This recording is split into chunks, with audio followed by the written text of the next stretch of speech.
Halo para intelektual muda, Assalamualaikum. Video kali ini saya akan melanjutkan materi tentang mengidentifikasi. Nah, kali ini mengidentifikasi missing verb atau kata kerja pada tes TOEIC. Nah, para intelektual muda, dalam membuat sebuah kalimat tentunya kita membutuhkan kata kerja. Dan di dalam ujian, kata kerja ini sering hilang atau miss. Nah, kita kenal atau kita tentukan bagaimana cara mengidentifikasinya. Alright, so are you ready to study? Let's get started. Here we go. Nah, para intelektual muda, seperti yang saya bilang tadi, missing verb memiliki tips atau strategi untuk mengetahuinya. Apa saja? This is the first tip. Tip pertama, make sure that the verb you choose agrees with the subject. Nah, yakinkan kata kerja itu atau kata kerja yang kamu pilih harus setuju dengan subjeknya. Jadi, kita lihat subjeknya dan baru kita tentukan kata kerjanya. In English, verbs must agree with their subjects. Di dalam bahasa Inggris, kata kerja harus setuju dengan subjeknya. Agreement is determined on the basis of 3 features. Nah, persetujuan itu dapat kita tentukan dari 3 features berikut. Ada number, jumlah, tensesnya, kemudian voice, ini untuk pasif ya. Nah, berikut chart bagaimana subjek harus agree dengan kata kerja atau kata kerjanya harus agree dengan subjeknya. Oke, here we go. Nah, coba lihat tipe persetujuan untuk kata kerja itu bisa dilihat dari jumlah, tenses, dan voice-nya. Nah, kita lihat langsung contoh ya. Mr. Wang is waiting in the lobby. Coba perhatikan subjeknya itu singular, maka kata kerjanya harus bentuk singular juga karena ini dalam present continuous is digunakan di mana dia kata kerja ini agree dengan subjeknya, subjek yang tunggal.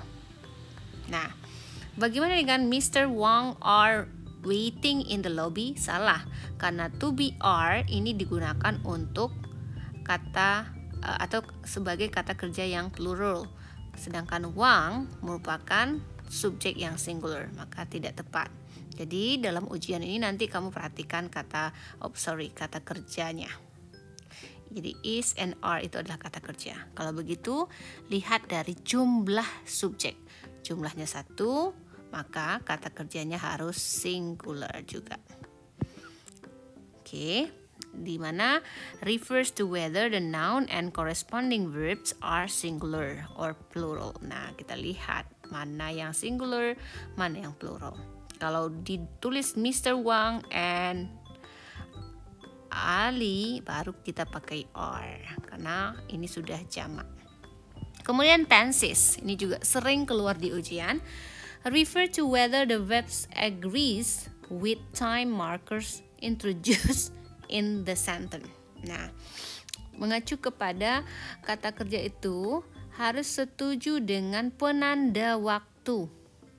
Penanda waktu dari sebuah kalimat yang diperkenalkan di sebuah kalimat. Nah, kita lihat penanda waktu ada last week di sini, ini penanda waktu. Maka kita tahu bahwa kata kerjanya harus bentuk kedua atau dicirikan dengan verb ed untuk yang regular, yang irregularnya tidak. Jadi kata kerja ini agree dengan penanda waktunya. Begitu. Sedangkan Martha travels to the Belgium salah karena kata kerjanya tidak agree dengan penunjuk waktu. Yang berakhiran s adalah simple present. Oke. Sedangkan last week ini past tense. Nah, maka kita harus hati-hati dengan kata kerjanya ini ya. Past tense, verb kedua atau verb ed. Oke, atau yang irregularnya. Hati-hati. Sekarang voice refers to whether the verb supports a passive or active interpretation. Jadi voice ini kita harus mengacu kepada kepada kata kerja yang mensupportnya, apakah harus ditulis dalam bentuk pasif, kalimat pasif atau kalimat aktif gitu ya. Contoh, they were lectured by their boss about readiness. Nah, karena dia voice pasif di sini, kalimatnya pasif, penanda pasif itu ada salah satunya verb dengan by dan ini verb ketiga, maka kata kerjanya wajib juga agree dengan penanda pasifnya. Kalau subjeknya jamak, maka kata kerjanya di sini harus menggunakan were kalau dia past tense. Kalau subjeknya singular, maka dia harus menggunakan was. Was. Nah, ini harus bentuk ketiga. Jadi kata kerjanya ini harus agree dengan voice pasif atau aktif. Karena ini pasif, penandanya by, maka penanda pasif itu adalah to be, verb ketiga. Tapi to be-nya harus agree juga dengan subjeknya. Kenapa yang ini salah? Karena ini nggak ada kata kerjanya. They lecture. Padahal ini pasif, ditandai oleh by, maka kekurangan kata kerja di sini. Okay? So easy to figure out. The verb agrees with the subject. Ya, sangat mudah ya. Now we come to the next. Ciri-ciri berikutnya ini sangat penting dan sering sekali. Special cases of number agreement. Nah, ini adalah kasus yang spesial untuk menentukan sebuah subjek, sebuah kata kerja yang agree dengan subjeknya tadi ya. Using a singular verb if, kita akan menggunakan kata kerja yang tunggal atau singular jika one of these quantifiers is the subject, one, somebody, something, anybody, anyone, anything, everybody, everyone. Ya, semua ini dianggap tunggal atau singular. Nah, subjek ini adalah subjek singular, maka kata kerjanya harus a singular verb juga. Contoh, anyone who wants to attend the party must contact Miss Relay by Friday. Nah, anyone ini adalah subjek yang tunggal, maka kata kerjanya harus bertambah s kalau dia simple present. Kalau di bawah anyone who want, salah. Kenapa? Anyone adalah subjek yang tunggal, maka kata kerjanya pasti bertambah s atau es untuk simple present. Kemudian gunakanlah seperti ini ya, sebentar. Juga singular verb jika subjeknya gerund or noun clause. Nah, contoh, reviewing an application, ini kan noun clause tapi dalam gerund karena subjeknya subjeknya itu menggunakan gerund atau verb ing. Nah, kalau subjeknya gerund maka dia harus menggunakan singular verb. Jadi, reviewing an application takes, kata kerjanya verb es atau s. Kalau dia simple present, kenapa? Subjeknya dianggap tunggal, kata kerjanya harus kata kerja yang tunggal juga untuk simple present. This one kenapa salah? Karena take-nya tidak bertambah s, sedangkan ini tunggal. Oke. Sekarang berikutnya, using plural verb if. Kita gunakan kata kerja yang plural jika this quantifiers is the subject. Kalau quantifier berikut sebagai subjek, ada many, several, few, both, a number of, a couple of, a variety of. Walaupun ini diawali oleh artikel penunjuk singular, tapi ini jamak karena ada jumlah yang banyak gitu, number. Oke, jadi jangan terpengaruh oleh nya ini karena dia sudah quantifier yang dianggap jamak. A number of employees, sejumlah karyawan, are working on that account. Nah, kenapa kita menggunakan to be are karena are ini adalah plural verb. Untuk simple present, ini kalau ini continuous ya, present continuous, karena subjeknya ini sesuai dengan aturannya. Maka kata kerjanya harus berbentuk plural verbs jika subjeknya these quantifiers. Nah, bagaimana dengan number of the employees? Kenapa ini salah? Karena to be-nya is. Harusnya to be is ini untuk singular. Yang diminta harus dalam bentuk jamak. Oke. Berikutnya, there are two subject connected by an. Kita gunakan kata kerja plural jika sebuah kalimat itu dihubungkan dengan connection and subjeknya. Contoh, Melissa and Marcus. Jadi ini jamak atau plural jamak. Maka to be-nya are. Setuju ya dengan verbnya. Sedangkan is salah karena is untuk singular. Oke. Kita lanjut yang special cases, kasus spesial. If the subject and the verbs are far away from each other in the sentence, they still have to agree. Ya, maksudnya kalau dia saling berjauhan dengan kalimat berikutnya, maka dia harus setuju seperti apa? Nah, lihat ya. The consultant from Salafas and Associate is waiting in the lobby. Subjeknya ini di sini. Bukan Salafas and Associate, tapi subjeknya yang di depan ini karena di from, berjauhan ya, from. Maka kita konsennya ke sini. Konsultannya tidak ada s, maka to be-nya atau kata kerjanya harus menggunakan kata kunci singular, is waiting, sedang menunggu. Bukan are waiting, karena yang dilihat bukan Salafas and Associate, ini kan ada n, bukan, tapi yang dilihat di depannya. Berikutnya, when two parts of a subject are connected with or, the verb agrees with the second one. Nah, jika subjeknya dihubungkan dengan koneksi or, kata kerjanya setuju dengan yang keduanya. Misalnya, nah, apa maksudnya yang kedua? Ini coba kita lihat. Maggie's employees itu kan jamak ya. Tapi penghubungnya or Jessie. Jessie ini singular. Satu orang aja, maka kita lihat yang setelah or-nya. Karena dia singular, kita gunakan juga yang kata kerja yang singular. Jadi jangan terpengaruh sama yang ini. Kenapa yang di bawah salah? Karena dia menggunakan are, bukan dua orang ya, tapi kita hanya fokus kepada subjek setelah or. Jadi ini salah. Kita cobakan latihan ya. Okay, choose the verbs that agrees with the subject. Many of the managers at the company are trained using Wilson method. Nomor 1 ini pilihannya is atau are. Nah, coba lihat.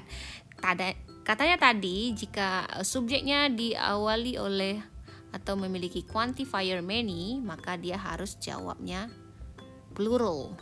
Mana dia? This one. Many, several. Kita harus jawab dengan plural verb. Maka jawabannya di sini adalah are. Oke. Terlalu besar ini ya.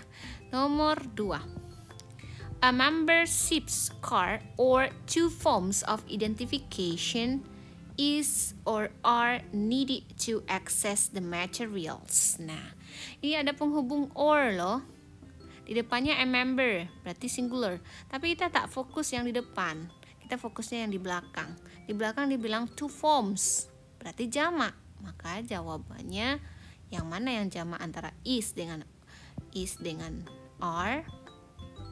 Yang jamak adalah are. Maka jawabannya yang ini. Oke. Nomor berikutnya. Some things they will need to talk about is are the terms of the contracts. Oke. Kira-kira ini jawabannya is atau are? Something. Ingat. Something they will need to talk about. Berarti kita lihat di sini something. Maka jawabannya singular. Ingat ya, tadi sudah dijelaskan di sini. Oke, berikutnya terakhir. The ship and shells departments are meeting today. Oke, ini penghubungnya ada and. Maka kedua-duanya dihitung. Berarti dia harus yang jamak. Jawabannya are. Oke, gampang ya. Tips kedua untuk kata kerja ya. Understand when to use the past form of verb. Kita harus memahami kapan menggunakan kata kerja best atau kata kerja form yang dasar dari kata kerja ya. Form dasar dari sebuah kata kerja, artinya ini verb pertama. Tidak boleh ditambah apa-apa saja. Apa sih? Ya, oke, ini dia. Rule-nya, penggunaan best form dari verb itu atau verb pertama. When there is a modal before a verb blank. Ketika ada modal, maka kata kerjanya harus verb blank atau verb pertama. Contoh, mas itu modal. Maka kita harus gunakan kata kerja bentuk pertama. Oke, jadi ini salah. Karena ini ada cause. Tidak karena ininya, tapi kita fokus ke masnya ini. Jadi ini verb one. An imperative sentences. Kalimat imperatif, walaupun dia tidak memiliki subjek, ya, dia wajib menggunakan kata kerja dasar atau best form, verb pertama deh. Jadi go to the store, tidak bisa goes to the store karena imperative sentence. Harus bentuk pertama. After that clauses, berikutnya ya, nomor 3. After that clauses that start with the following verbs. Nah, jika clausesnya dimulai dengan kata kerja berikut. Advice, demand, essential, important, insist, necessary, order, propose, recommend, request, require, suggest. Nah, kata kerja ini harus kemudian diikuti oleh kata dasar atau kata kerja dasar, verb pertama. Contoh, ya, the store requires that. Jadi ada that dulu, that clause. Clause minimal ada subjek verb ya. Nah, the store requires that. Nah, kalimat berikutnya harus verb pertama kata kerjanya. That employees, padahal employees itu berakhiran is loh, jamak, tapi kita nggak fokus ke sini karena penggunaan kata kerja ini, maka kata kerjanya wajib verb one karena sudah menggunakan requires, beberapa kata kerja yang wajib diikuti oleh verb pertama. Nah, bagaimana dengan the store requires that employees gives every customer a receipt? Salah nih. Kenapa? Ini ada requires-nya. Oke. Next.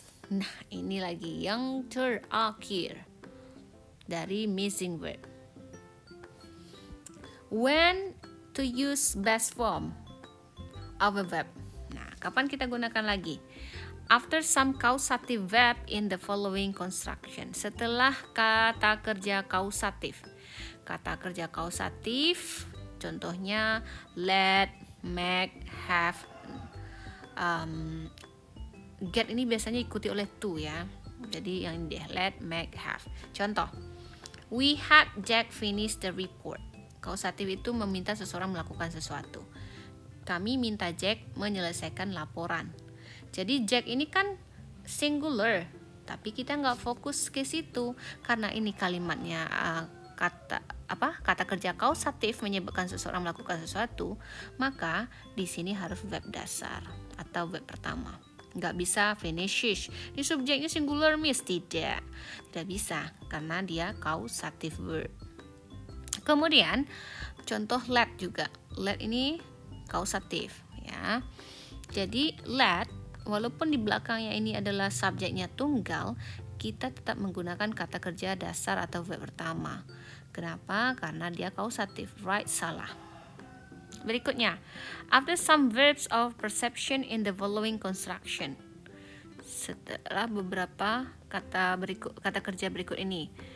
kata kerja perception maksudnya ya. Kata kerja perception itu apa saja?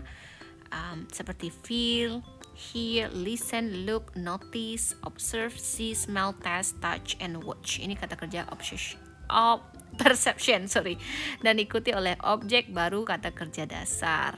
Nah, contoh, they show Mr. Anaya present at a conference. Mereka melihat Mr. Anaya mempresentasikan presentasi di sebuah konferensi. Nah, karena show merupakan show itu bentuk kedua dari see ya.